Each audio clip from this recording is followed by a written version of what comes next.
It can be really frustrating when you settle in to watch some TV, but your screen doesn't turn on. But before you go out and purchase a new TV, you might be able to fix it. Well, in today's tech video, I'm going to show you how to troubleshoot and fix your Sceptre TV if it won't turn on and you have a black screen.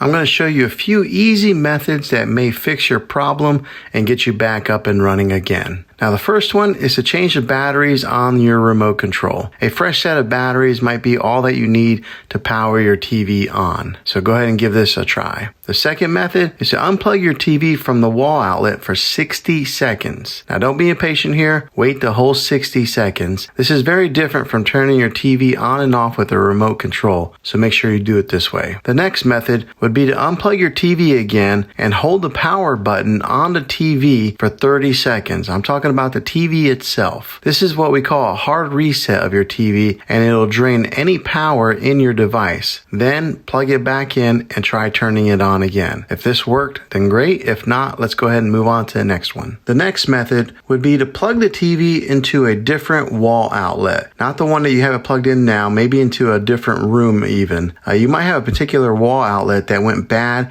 and doing this will make sure that you're getting the correct power source to your TV. The last thing to try would be to check all the cables that are plugged into your TV. Make sure they are all the way plugged in. Sometimes a power cable can get loose and not give your TV the connection that it needs to power on. Now, if that doesn't work, well, then you might have to buy a new TV. Sometimes it's better just to buy a new TV than to get one repaired because of how TVs have come down in price these past few years. So I'll put a few links in the description down below of some recommended TVs. Well, thanks for watching this video, guys.